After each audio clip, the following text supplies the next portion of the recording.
Hey, everybody, welcome back to DC Junction. I'm Mike. And this is Matthew. Oh, man, we've been away for a while. Just a bit. Just a bit. We did a couple reactions, but we haven't, sat and talked to DC in a while. So I think we're going to sit and talk DC today. Hey, guys, make sure you're subscribed. If you're not already, please do subscribe to the channel. Yeah, we decided to take the month of March off for the most part, just because there wasn't a ton going on DC-wise, and then 2 trailers dropped. Two trailers that we reacted to. We'll talk about a little bit today. We'll talk about some other stuff, but Matt, how are you, buddy? I'm good. I'm surprised it's April. Yeah. Let's see. I know we keep talking about it, and we were gonna take an episode to talk about it, but I'm waiting for Phantom Hawk, the comic that I wrote for Apogee, to hit the website so we can start pimping trying to sell it. I know. It's such a weird. There's just so many factors that kind of come in, and but the writing of some of the other stuff that's new and exciting. I started a different project for them, and can't go into too many details, but it's one of those things where like the guy who owns Apogee, these are his characters. He's had it for a long time. Right. And I think what happens, and it happens to everybody, is like, oh, I created this 15 years ago. And it was great then, but like 15 years have gone by. Things are different. So there's a couple of concepts I've helped him with or worked on where it's like, no, this is a cool idea, but you created this in 2003. It's 2026. We have to update it or change it. So there's one that is like, it's not that it's pulling teeth, but it's definitely like I said, hey, we got to take this back to formula. And that's never an never want to hear that. So it's cool because once I kind of said, like, look, I'm going to take this back to formula. I'm not going to tell you anything. I'm just going to pitch it. Right. And then if there's things you think are like, hey, no, we have to still keep these things, you can. And he was really good. And he was like, hey, there's just this one thing. So I integrated it in. But it's just like sometimes, like one of my characters that I have, I reboot him every like 5 or 10 years. Okay. And now I haven't technically produced it yet, but I've written the series several times. But because, look, my life changes, things change, the world changes. Sure. So it's funny to kind of look at like, yeah, I created him when I was like 15 years old. Mm-hmm. And I've kind of rebooted him like 5 or 6 times, and like just having that moment of like, yeah, no, when I was 15, a 17-year-old was an old person who could handle things. Sure. And then you get to be about 25 and you're like, 17-year-old could not do anything. He needs to be in his 20s. And then you get into your 30s, like maybe he's late 20s. maybe a karate champion who becomes a superhero. That doesn't work. Maybe he's a military guy. And I think that's what happens with anybody. So that's what I've been working on with this one thing is like, dude, there's something really cool here. Let me do this spin. Yeah. And it's been fun. So I've been writing on that. There you go. There was a very long explanation of how I'm doing, dodging everything personal. Well, no, I mean, that's kind of what I was just, I don't care what you talk about. I was just curious how you were doing, but I mean, like that's the life of being a creative as well. Yeah. I mean, like my most successful short film I ever made was a script I sat on for 10 years. Yeah. And then one day I was like, and then one day I just cracked it. And I was like, oh, I know what to do with this now. And it won awards. So like, yeah, man. What about you? What are you doing? I'm busy. I've been busy as shit. Stand-up's been keeping me pretty busy here around here. I see that. Working, yeah. Been doing a lot of shows with Next Stop. Been doing a lot of shows locally. Things are great with the lady. Just life has been lifing. Life has been lifing. I have still got a massive stack of comics off screen here that I need to finish getting caught up on. Yeah. I finally picked up my set at the comic book store. I made some adjustments, took some stuff off because like I took Nightwing off because that run was ending and I was ready to read something else. Same with Batman and Robin. I did add on. There's a brand new run of Daredevil starting. It's Marvel, not DC, but I really wanted to check that out. Stephanie. Oh my God, I just blanked on her name. Who's writing on it? I'm a big fan of, so I really want to check it out. Okay. And I'm also jumping on Ultimate Spider-Man because everyone just keeps telling me that it's still just absolutely crushing it. So I Yeah. have a couple things and scaled back some of the absolutes because it was to the point where it was like I'm kind of just like I have like 2 or 3 that I want to keep reading, but Yeah. it's just too much. And but I don't want to stop reading Matt Fraction and Jorge Jimenez's Batman run because everything going on with that still rules. It's Yes. still so good.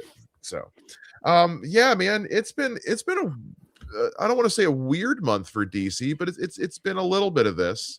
There was a lot of nothing for a bit there, and then we got the Lanterns trailer, which was kind of a nice little like, okay, it's coming. Here's the release date. It's after Supergirl.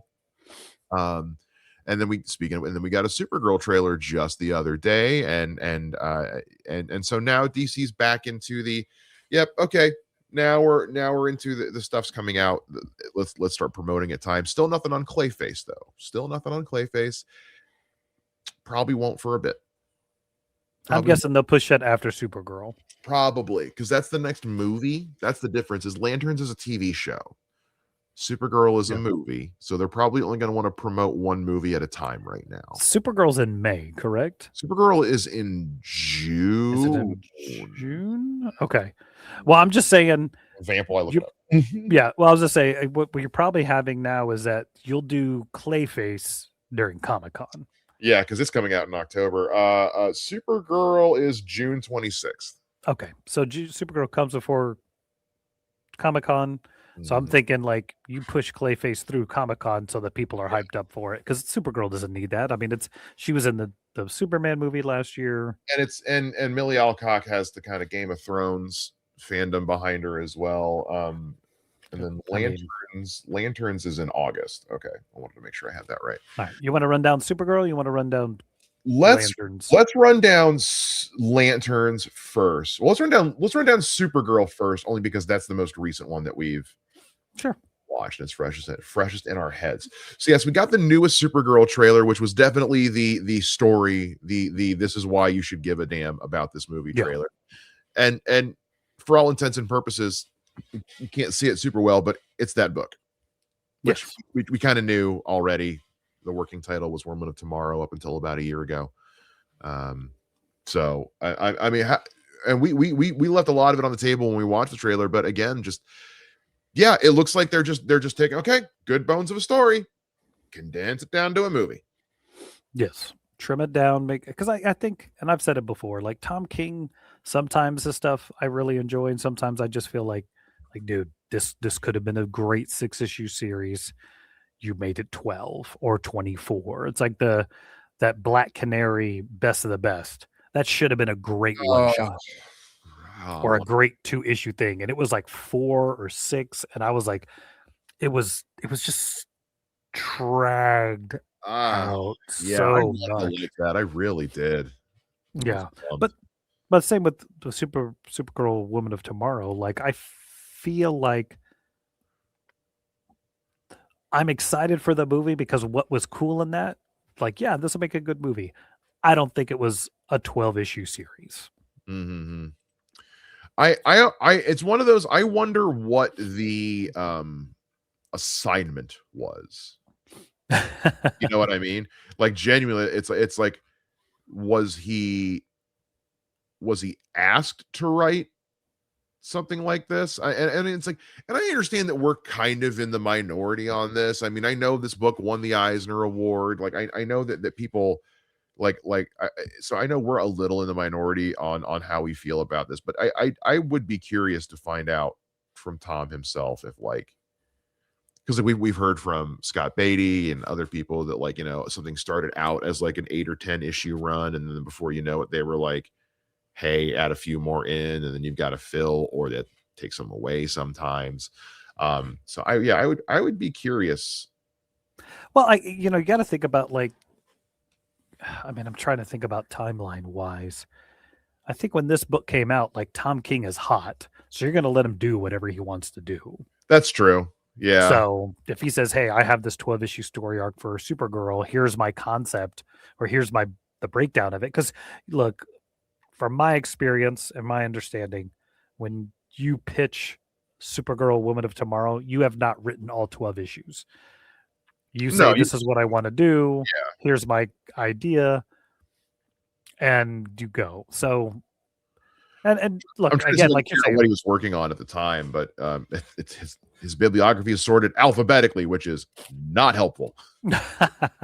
what year did Supergirl Woman of Tomorrow was 21-22. Okay, so that's after this, after Mr. Miracle. So he's riding high on Mr. Miracle. Oh, that's probably what he's done. Mr. Miracle. He's done Human Target. He's in the middle of his Batman run. Like, well, Mr. Miracle, Mr. Miracle was 2019 when that ended, so he'd had a few years. Well, I'm just saying, like he's got Mr. Miracle. Human Target, I think, is the one he did before. Human Target was after this. Human Target was 22-23. So he's the guy who you bring in for a 12 issue arc. Yeah. To do something cool and kind of reboot a character, and people are loving it.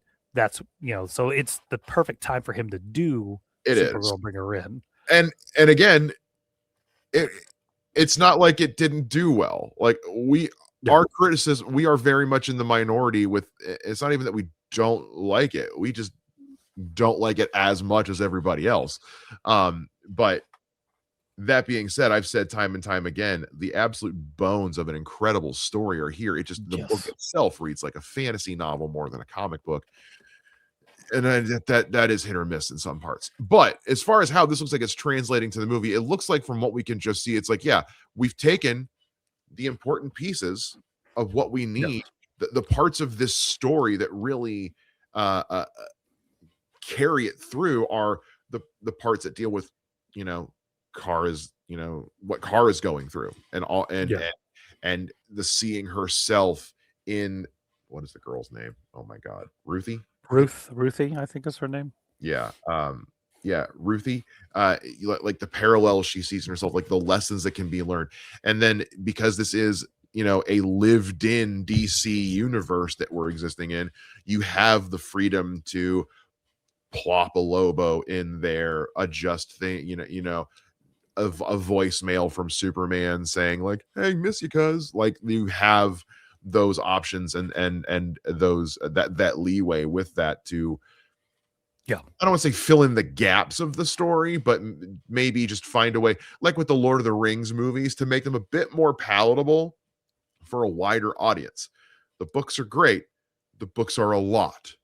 And even I had a hard time getting through the Lord of the Rings books, the movie, because they're so dense. And it's kind of with this, there's just so much in this book that it was a little so I'm looking forward to seeing like a different take on this story that I might have that I might have an easier time grasping or just saying. Well, because when you write a 12 issue comic about Supergirl, you could spend 12 issues only about Supergirl. It doesn't have to serve anything else. You've already established everything around it. The Supergirl movie, as you said, has to exist in the DCU, has to utilize kind of what this world is that sets up. And for lack of take it, good or bad, it also has to introduce other characters. So Lobo being plopped into the story because he is not in the comic is perfect. Yeah. You could easily, reading that book, knowing Lobo's in the movie, I could easily go like, no, you could plop him right here. He would be there because Lobo is in space and hangs out in space. So you can see how his yeah. He's a bounty hunter, and she is hanging out in seedy dive bars, dealing with guys like Krem. Thank you. Krem of the Yellow Hills. It's anybody who's read 5 issues of any DC comic would know to like, yeah, we could throw Lobo in there. That's easy. Yeah. You could drop anybody in there. You could drop any number of space-based DC characters. Yeah. You could throw Kilowog in there for all I care. Have Yeah. Kilowog show up and do a shakedown on the bar. Like Yeah. Hey, which one of you poozers is gonna have to find me Supergirl? I'm just saying, if we're getting lanterns, we could do it. Or Chip, because we've confirmed he's canon. So yeah. So Craig Gillespie. Let's talk a little bit about Craig Gillespie. He's the director. I am not as familiar. I have seen Cruella. Cruella's good. Okay. Yeah, it's fine. And I've seen I, Tonya, and I, Tonya rules. Didn't see it. Bro. And I will say I did see his remake of Fright Night with Colin Farrell and McLovin in 2011. That was better than it should have been. It was better than it should have been. It was one of those Colin Farrell. But it was because he had Colin Farrell, and it was, but yeah, I was a movie I walked out of just like, I did not hate that. You know what I mean? But he's not a guy I'm as familiar with from a directing standpoint. Is he like anything as far as that jumping out to you? Like, I didn't see. I saw what was the one. I didn't see I, Tonya. I saw Cruella, and it was fine. Yeah, like it falls into one of those things of like, just make this movie. I don't know why you made her Cruella. Well, but also, I know you want to get attention. Well, but also Cruella was also another one of those where I walked out of it. I stopped watching. It was just like, I had low expectations for that, and I quite enjoyed that, actually. Yeah. So of the 2 films that I've seen of his, like, I didn't go like, man, these suck. I had fun. Like you're saying, I enjoyed watching them. It wasn't like, I don't know that I'll ever go back and watch them again. But there's nothing about him being involved that makes me go like, dude, this is going to be awesome. And nothing that makes me go like, oh no. Yeah. So you look, James Gunn. Tanya's the one that just kind of has you go, clearly he knows what he's doing. Yeah. Well, and like, look, James Gunn has established a really interesting universe here. And if Craig Gillespie can continue that established kind of thing, I'm into it. Like, not to go too far into this, but like, did I love Superman? No. Did I absolutely adore David Cornsweet's portrayal of Superman? Yes. I think he elevates that movie. Right. So it was good. So as long as Supergirl is really good, we should be really in a good place. Well, that's the thing. As long as Supergirl is just like comparable to Superman, yes. Yes. Now, I will say the one thing I do want to talk about is because she gets a lot of heat, and I don't necessarily think she deserves it. And I'm not talking about Millie Alcock. I'm talking about Anna Nagira, the writer. Okay. Her pedigree is not nearly as long. No. But the thing everybody wants to give her guff for is because she did like script treatments and stuff on The Flash. Look, yes. She's not even credited as a writer on The Flash, everybody. I wouldn't want to be. Well, regardless of how you feel.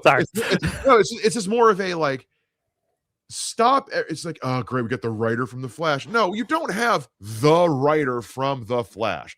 You have a person who took a pass at a chunk of the script. It could have been the one chunk you liked. Yeah. It could have been the Batman scenes. It could have been the Supergirl scenes. We don't know. She didn't write enough to even get an official credit on it. So let it go. Look, I'll say it this way. You kind of hinted at it. The Supergirl stuff in that movie is some of the stronger stuff in that movie. If she wrote that and that's why they gave her this job. Yeah. And given some of the interviews and things post, I'm laying that film completely on Warner Brothers and the director. Oh, 1,000,000%. Like, yeah. Oh, yeah. No. The writers didn't stand a chance. The writers didn't stand a chance with that movie. So I'm not I'm not putting that on her. And as a writer, occasionally who has had other people direct their things and Mhm. been like, "What script did you read?" Right. Like Right. I've had a couple of my movies directed back when I first started. A couple of my scripts directed by other people, and there was one I remember like watching the movie and going like, "What did you read?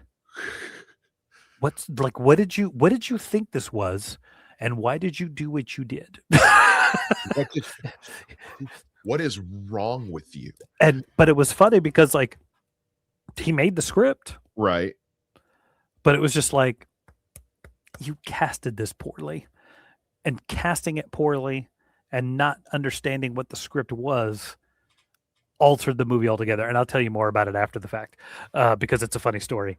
Well, Um, I'm curious. I'm more curious to see because she is like she's listed as a heavy collaborator with the DCU because she's not just writing this, she's also tagged to be writing an Untitled Teen Titans project and the Wonder Woman, the yes. DCU Wonder Woman project, not Paradise Lost, Wonder Woman.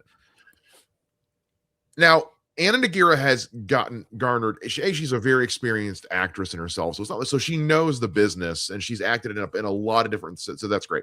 But the thing that makes me the most curious to see this from her is because she's really established herself as a playwright in recent years. Her and I haven't seen it, but she Okay. wrote this play called "Which Way to the Stage" in 2022. Um, that got rave reviews. Yeah. Absolutely rave reviews. Haven't seen it, know nothing about it. But I'm not gonna act like that doesn't make me like scratch my head and go, what? Not in a bad way, but just like, what did we see in her? Yes. What is the so it's got me infinitely curious to see this because I really want to see. I want to get an idea for Anna Nagira as a writer. Well, and I would say this: she has jumped regimes to a regime that is more centered on character-driven stuff than the previous one. So she has to have, Yeah. in James Gunn's eyes, some kind of ability to actually do what his mandate for the DCU is. Right. So there's a part of me that, like, I mean, look, I feel like I may be stepping ahead when I say this. People love to find something to be pissed about Mhm. and crap on the internet. Like they're just waiting. Yeah. Give me something to go, oh, she wrote this movie. I'm just gonna dog her till I die because I have nothing better to do. Yeah. Go get laid. But Go touch grass. Go outside. Do well, something. I know we're kind of transitioning. Maybe I'm forcing the transition here, but it's like Mila Alcock and her interview on Variety, That was my next thing I was going to bring up anyway. It's like, where oh, like she said nothing, nothing at all. She said, "Hey, those other directors, they don't like these movies. These movies aren't for everybody." it's a Then she said, "Hey, I'm a woman. I know what happens to women when they're involved in franchises. I'm okay with that." And people lost their minds. What did yeah, you want her to do? Cry? yeah, yeah. What did you Like want to go? No, I love when people take a still of me and put my face over a cartoon. It makes me laugh. it, Like, it makes me think. It harkens back to like, and this is a weird one to connect it to, okay, but it's like, I remember in early 2000s when um just kind of like in a row you had like the Janet Jackson Super Bowl incident and then suddenly it became I know this is a weird just follow me on this and then I'm here. I'm here. you had like the paparazzi became obsessed with like getting the actresses getting out of the car in the hopes Oh of an yes, expert or some shit like that. It's one of those to Millie Alcock's point. It's like, yeah. But then when these actresses would get these like paparazzi photos, the minute they go do an interview about to promote a movie or something, everyone's first question is, "So you had an incident recently?" It's like, to her point, it's like, yeah, as a woman in a franchise, and she's already been a woman in a franchise with Game of Thrones, so she is no stranger to it. It's like Yeah. this kind of shit. See, she is so used to, and it's very clear that she has put a lot of effort into just shields up from get go. And she has, I don't know if she's had media training or is just good at it on her own, but like, yeah, Or she truly doesn't care. or she truly just doesn't give a shit, a la Robert Pattinson, in which case we need more people like that in Hollywood. You know what Yeah. I mean? Who are not afraid to just talk shit about their crappy first projects in the Twilight franchise Yeah. because they're like, hey, I was an actor and I needed a job, you know? Well, and it just goes, this is, you and I talk about this a lot of like, we love doing this show, Mhm. but it would be exhausting if all we ever did was crap on things all the time. There are certain subjects that you and I have agreed upon, like we're just not going to discuss that because Yes. one of us has a strong, or both of us have very strong opinions about these things, and we don't need to discuss it because you know what? There's no reason. I don't want to spend my time thinking about that, let alone talking about it. And Yeah. I don't know why. I'll play the old man in the room because I am. Of like,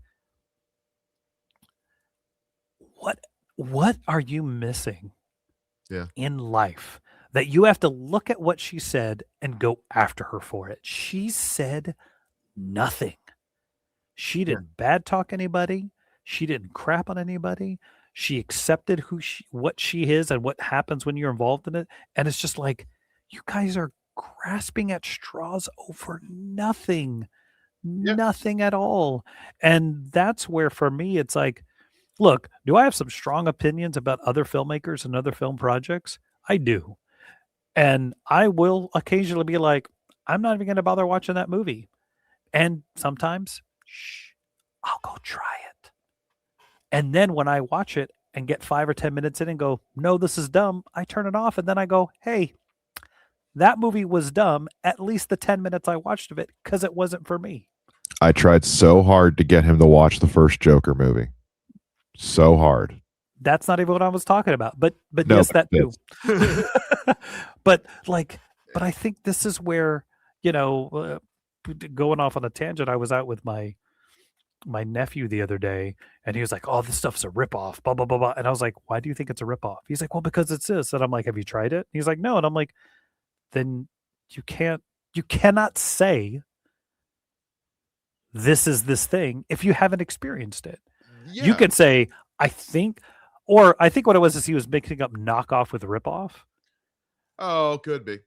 but then he wanted to double down on the ripoff thing. And I'm like, dude, that's not how now you just sound like an a-hole. Right.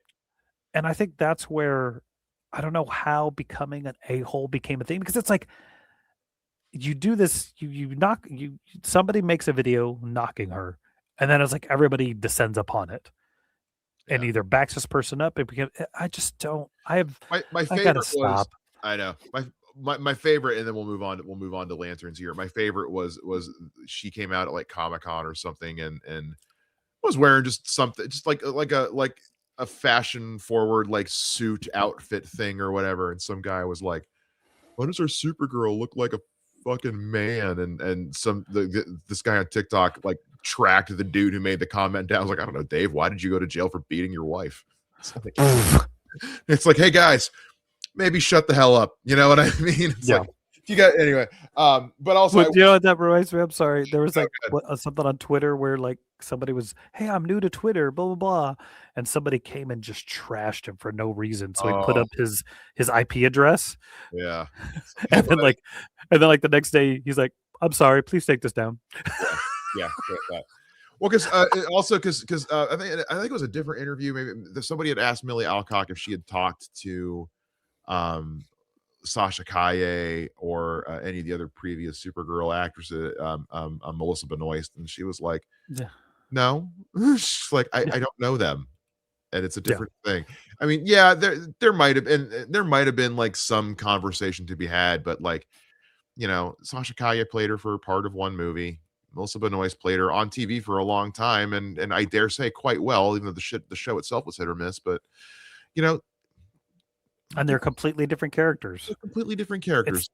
This is not a Childish Gambino taking over Lando and having to go talk to the coolest mofo in the world. Like you, what? Oh my God! Why did we just I? Yeah. And the thing is, Solo wasn't even that bad anyway. Let's get on. Let's get into Lanterns, because I think this might be the one that I'm most looking forward to. Weirdly, out of the three, and I know that's a weird thing to say when one of the three is Clayface, but I've seen nothing from Clayface yet, so I'm excited for Clayface just because it's Clayface and it's Batman adjacent. But like I am a Green Lantern fan, so like I'm real excited for DC Space Cops, especially when you've got Kyle Chandler and Aaron Poirier. Aaron Pierre. I think that's correct. Just the handsomest man ever. Truly. I liked the first trailer. I didn't love the first trailer. How about you? I am still not sold on this thing. The show as a whole. The show itself. The show as a whole. I think for me, and I know I said it before, I've never watched True Detective. Right. It's also just not your speed. It's not my speed. True Detective is not your kind of show. I think season 1 is one of the best seasons of television ever made. You would not have a good time watching it. No, I don't think so. So I think I can't say this for sure, but from what I'm seeing, my biggest problem with that Green Lantern movie with Ryan Reynolds was that the moment he left Earth, he should have never come back. Yes, the stuff on Oa was the best stuff in the movie. So the fact that this show takes place on Earth drives me insane. I will say I hear you. I hear you. Hands down, I hear you. Not going to argue that at all. I hear you. Similar to kind of like what we were just talking about with Supergirl. And I also like this weird. I recently rewatched Superman the other day. I wanted something familiar on when I was cleaning. You know what I mean? And something occurred to me, which was when you go back and look at the first couple of trailers for Superman. Yeah. Most of what's in those two trailers, first 20 minutes of the movie. Yeah. You're not seeing all the weird stuff. You don't see shit in those trailers. And it's so wildly out of context. Yeah. Like a good trailer should be. I mean, not for even if you didn't love the movies, those were some expertly done trailers. And kind of getting a similar feel from Supergirl. Yeah. So there is a part of me that thinks how much of this shit from Lanterns, especially because it's a series. Yeah. How much of this is actually taking place on Earth? And if we're truly taking the True Detective model, will there be basically two timelines going on, one on Earth, one in space? Yeah. Which maybe. Yeah. Especially because they since it was announced, it has been touted as, Space Cops, True Detective in space. So I can't imagine they would say that all this time and then suddenly be like, no space. Yeah, it's Green Lantern at the end of the day. It's Green Lantern. You know what I mean? As like saying Guardians, it's like saying we're gonna do Guardians of the Galaxy in Oklahoma. Yeah. So I'm not like, I'm intrigued. I hear what you're saying though. I do hear what you're saying. Yeah. But I'm also like, I will definitely say, like, I'm the person who, like, I have not enjoyed a majority of the streaming superhero shows. They haven't been your bag. Whether or not I agree with you on some of those is another story. But like I don't know why we've lost the episodic. I don't think we've lost it. I think it's just we found a different place for it. But also, I think in general, this is a you thing. I think the majority of people have gotten a bit more on board with connective thread storytelling. Well, but there is an audience for serialized episodic television, and it is still out there. So we just started watching. Have you watched RJ Decker yet? No, no. It's stupid good. And it's just one of those things where it's like, yeah, this is something, or like Tracker with Justin Hartley. Like, if you just made him, instead of using a gun, a bow and arrow, it could be the Green Arrow show. Right. Because I think about the thing that does kind of want me to watch this is that there is that series that was in the late 70s, early 80s, where Green Lantern and Green Arrow were just traveling around the United States solving problems. I've got 5 issues of that. Yeah. It's really, really good. Down there. Yeah. It is good. It's very good. Is that the one that Daniel Neal wrote? Yes, I believe so. Yes. So I think if that's what this is, that would be cool, but it does. I just don't know. So I'm not hating on it, but there isn't any part of me that's besides Aaron Pierre, who I loved in Rebel Ridge, I'm literally only going to watch the show because of him. He's why I'm watching the show. He's my hook. And for me, so here's what I'm going to say. I'm in a similar boat as you. I'm more into this just because it's Green Lanterns and I love Green Lanterns and all that. And I love to. So it's conceptually, it's everything I want. Yeah. However, like I said at the beginning, that trailer didn't super do it for me. Yeah. That trailer was fine. That could have been for, if you didn't tell me if you didn't show me a Green Lantern suit and tell me it was called Lanterns, you could have been for anything. Yeah. Now this is a noir mystery story. It's a detective story. There is only so much you can give us in the trailers without giving away the farm. I get that. I understand that. I fully understand that. And I'm trying not to sound like a hypocrite compared to everything we just talked about with Supergirl. I realize I'm walking a very fine line here. Supergirl gave me more in its first teaser than Lanterns did. I'm not talking about the new Supergirl trailer from last week. The initial Supergirl teaser gave me more than this Lanterns teaser did. Now, I know when you're promoting television, it's a little bit, you promote television differently than a movie. I understand that these are completely different projects. I understand. I'm not talking about from a hype action color palette. I'm just talking about in terms of giving me a reason why I should care, other than the fact the first Lanterns trailer almost felt like them putting it out just to say, there, we put one out, stop asking. Yes. So what I saw was fine. Yeah. It's these look like very interesting character moments from a character-driven show that I have a feeling the scenes, kind of like with Wonder Man, where the scenes with Simon and Ben Kingsley's character, their scenes together are the best stuff, and I love the show, but their scenes together are the best stuff in the show. I feel like Kyle Chandler and Aaron Pierre's scenes together are going to be the stuff to watch in this show. And so I feel like that first trailer gave us a lot of, you're going to like these two together. Yes. Which I did.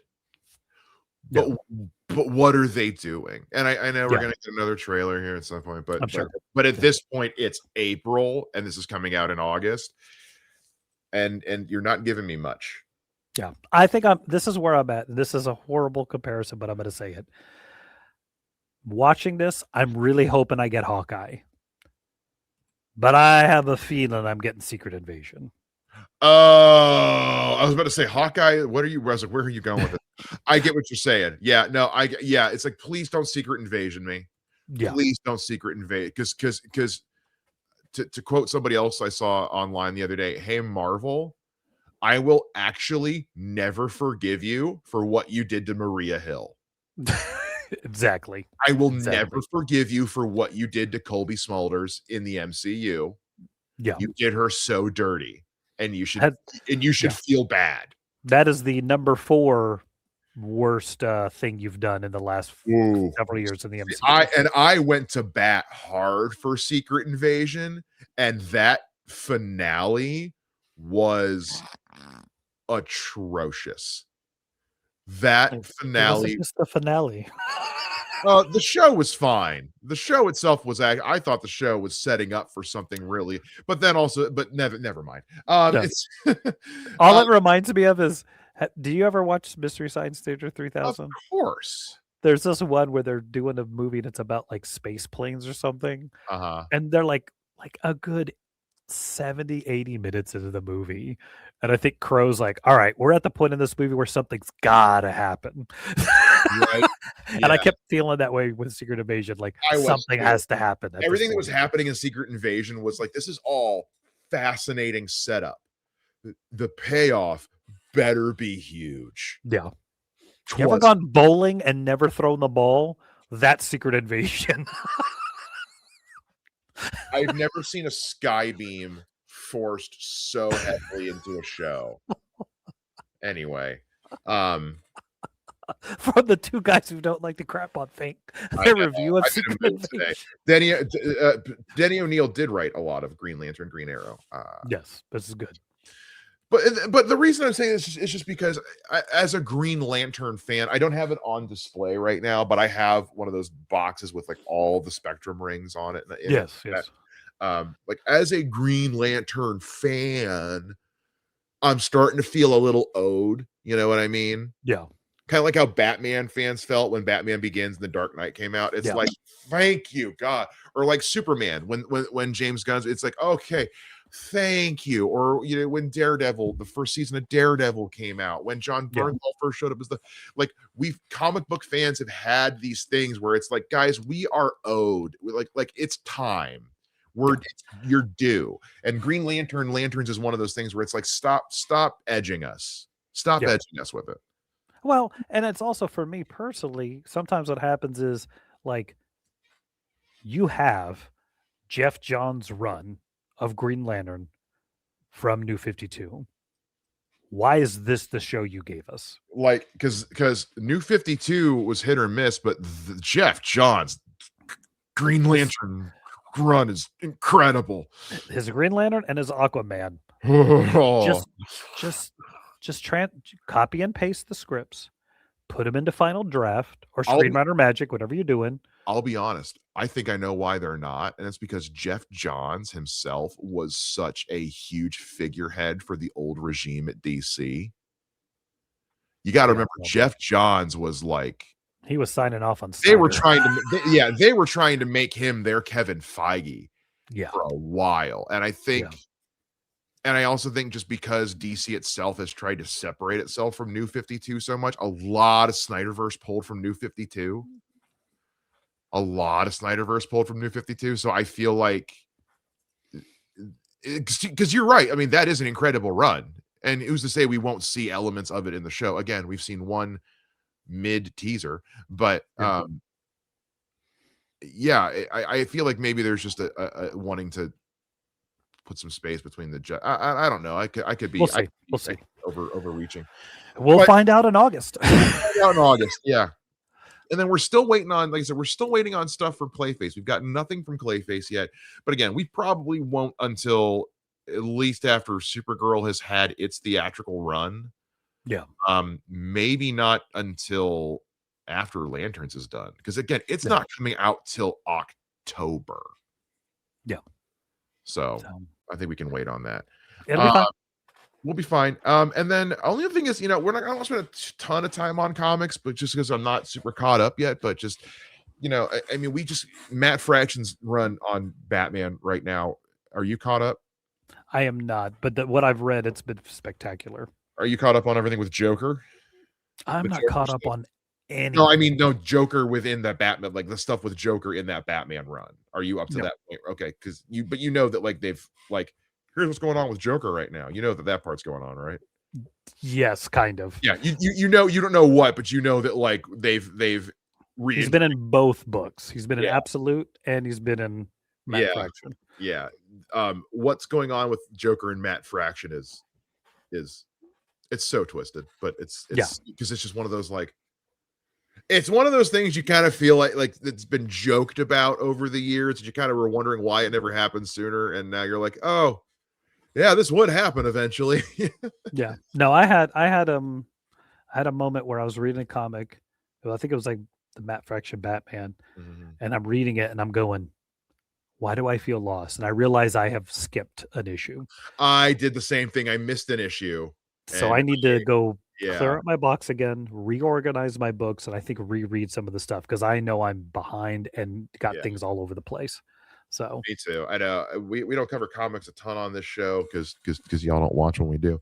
But yeah, it's so much good stuff right now, and I need to get caught up on Absolute Batman because I know everything with the Robins is going on right now, and yeah, I am infinitely curious. I just saw a screenshot of on Instagram, and I'm from Scott Snyder, and I really need to know what's going on. yeah, I'm trying to avoid it because I gotta catch up.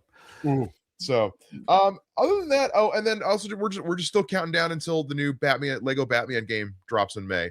They bumped it up by like I think like 2 days Oh, nice. to do. And there's all kinds of like bonus content they're doing for like free comic book day. If you go buy like they have a bunch of these in like I saw them at like Walmart the other day. Like they're just small, not like big Batmobile sets, but like medium grade. They're like $20 like Lego Batmobile sets of like all the Yeah. different Batmobiles.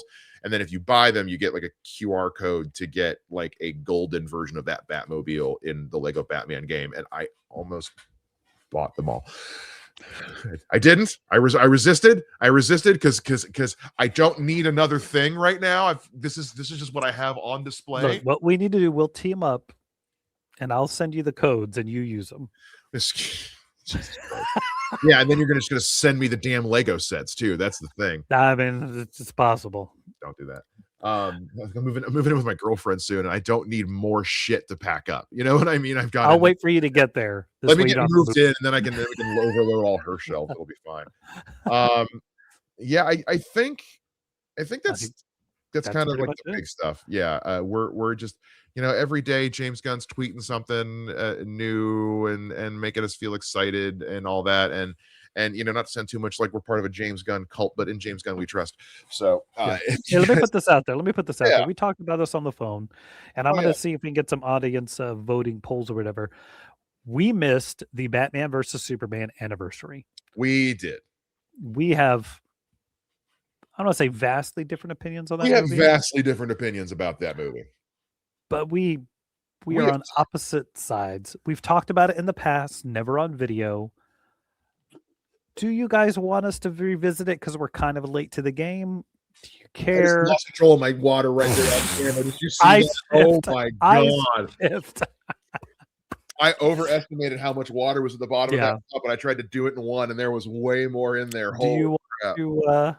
do you want to see Mike cosplay as Mr. Freeze now that he's gotten water all over himself? What are we doing here? But It's anyway, 30 let us know. degrees in Ohio in April. Yeah. Yeah. I don't want to touch the movie if you guys aren't interested in hearing Yeah. us We don't discuss want to it. touch it if you guys don't care. But if you guys want to hear like have us like revisit it since it's the anniversary, because a lot of folks have. Yeah.